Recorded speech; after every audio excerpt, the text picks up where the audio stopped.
What's up, people? This is William Jones doing videos on leaving religion. You know, you have a support system here. If you want to come out of religion, believing myths and things you're taught to believe you've never seen, you're at the right spot. So this is going to be my first video, a double first. This will be my first video of 2015. What year is it? 2018. This is January 5th, 2018. And I'm in my new house. So for everybody else who's been following me in their apartment, whatever, and I said I was moving, this is the first video in the new house. Alright? I don't know if this will be my permanent spot, but I'm just trying to do something. It's early January. I want to drop a video. Now, I was just watching today, technically yesterday, because it's 3:31. I was watching yesterday my very first video about leaving religion, which I did on January 2nd, I believe it was, 2017. So it's been a whole year. A lot of people have started watching. You know, let's get into it. So on this video, I would like to talk about God and the devil. And you know, for those of us, and you know, and forget talking to Christians, because it's, like I said on the last video, it's pointless. So let's talk to those of us who have come out, who want to come out. I'm not supporting the Christian agenda. I'm supporting those who are deciding to come out of religion and the mental slavery and the torture of it and whatever. So it's not good at all. But let's talk about God and the devil. So, you know, most people don't realize this, but what you know about the devil is not even in the Bible. You know, preachers get up and they give a good message about whatever, and the devil was on your back, and the devil ain't want you to have this, and the devil ain't want you to have that, and that stuff. If you want to go to the religion, it's not even scriptural. So let's look at my situation. I'll share with y'all. When I first tried to get a house, you know, I came out of a divorce, and I was like, I'm gonna get a house. Name it, claim it, because my last recollection of trying to get one was back in 2006 or 7 when they was giving them away. You know, you ain't really have to do nothing but say, I want a house. Boom, you get a house, you get a house. Everybody got a house, and they took them bitches away too. So, you know, that was my last recollection of it. So I had no knowledge of it. And I was like naming and claiming the name of Jesus. Somebody gonna give me a house. I'm gonna get a house. I'm gonna get a house. And I go to the people and it's like, yeah, I want to get a house. Okay, cool. What is your credit score? I don't know. So credit score wasn't right. All right. How much do you have for a down payment? Nothing. Oh, that ain't good at all. And any bankruptcies or anything? Yeah, I had a bankruptcy. When? Such a year. Oh, you gotta wait 3 years out from the bankruptcy. So here's the date when you get your credit score up and you get some money, this much money for a down payment, and you're this 3 years out from the bankruptcy, then come hit us up. I'm like, dang, I just got shot down. So no God in that. So I started watching YouTube videos, learning stuff, whatever. And what did I do? Got my credit score up. I saved up some money for a down payment, and I waited 3 years out from a bankruptcy, and I am in a house. It took no religion for that. It just took some basic knowledge and learn how the system worked in order for me to get into a house. And now, as you see from my other videos, I'm in a house. You know, and this is not even the point of the video. But I'm just saying, knowledge is power, man. You know, learn how the system works. And through the whole process of buying a house, no one ever asked me, do you believe Jesus is Lord? Is he your Lord and Savior? Nobody cared about that crap. They want to know how was your credit score? Credit score was at a 700, so it was good. You got that money, that's good. 3 years out from the bankruptcy, that's good. I'm in the house. That's how that works. Now let me get on to the lesson. I hope that blessed somebody, you know, as well. But check this out. So we look at God and the devil. So if you look at the whole situation, you'd be like, what is the point of the devil? If God created the devil the devil is so much weaker than him. You know, God knows everything. So the devil, he can't plan something, because if you plan it, God would know it. You want to do something, he'll already know it. You want to be somewhere, he's already there. The whole thing, when you think about it, is very stupid. But it's a story. It's not real, it's a story. Now, for those of us that watch Marvel, and you know about, let's say the Hulk movie. Let's say you watch a movie, it's called, you know, The Hulk. All right, The Hulk. All right, we're watching the movie. And we're watching Dr. Bruce Banner. And the whole movie, nobody pisses him off, right?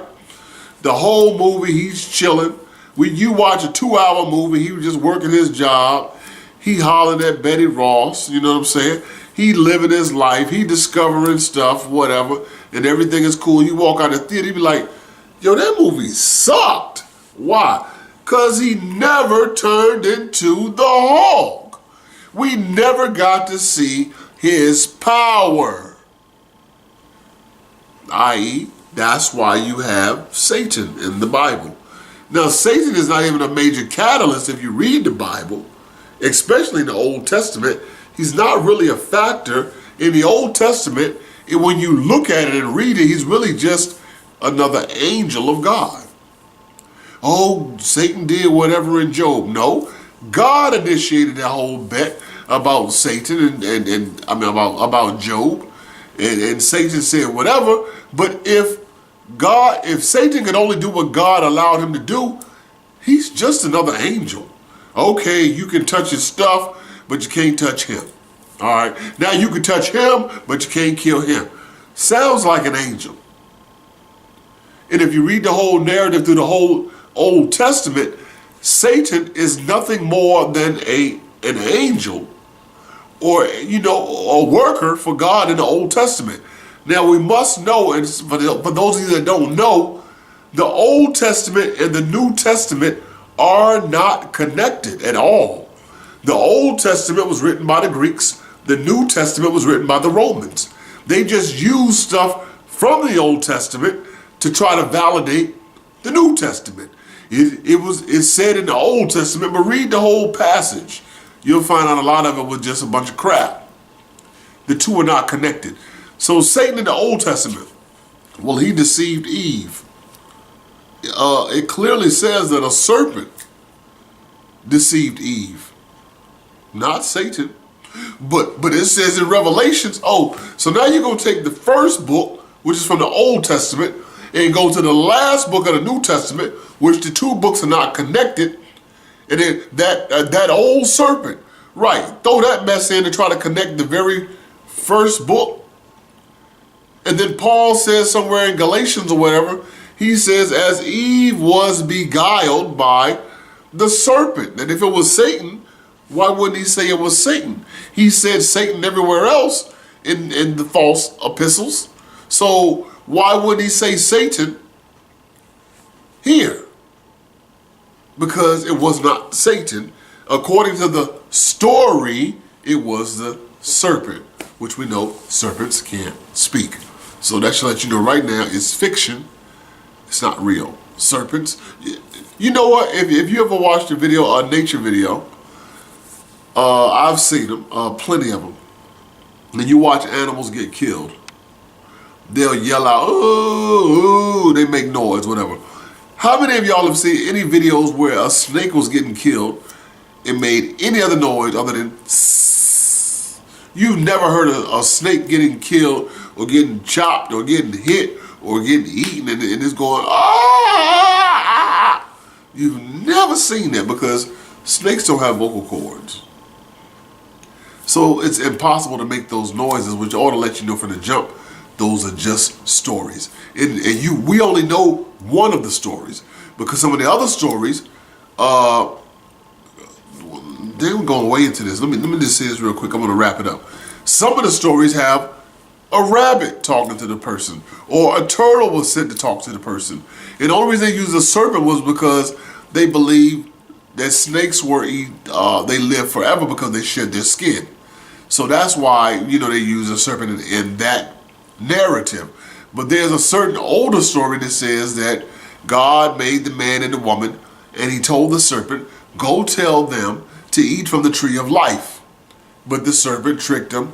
It made them eat from the tree of the knowledge of good and evil, and then he himself ate from the tree of life, which is why they believe serpents live forever, because they shed their skin. You only know one story, but there's many stories, and it's all myth, okay? So the purpose again of Satan in the story is, or evil, is for God to show his power. You want to take over Pharaoh, you could easily just destroy Pharaoh. But no, harden his heart. So what is it if you harden his heart? I'm going to let him go, and Pharaoh was going to let him go, and then God hardened his heart. I ain't going to let him go. So now God gets to show himself. He gets to Hulk out. He gets to Hulk out. This is what it's all about.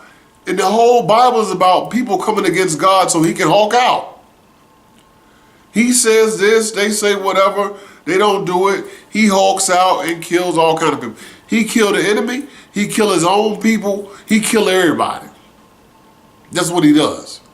It's the narrative is to make the God of the Old Testament. That's like it's in the New Testament, because the God of the New Testament is totally invisible. He's talked about, but other than him saying, "This is my beloved son in whom I'm well pleased," and "This is my beloved son, hear ye him," in the two Gospels, you don't hear nothing else about God.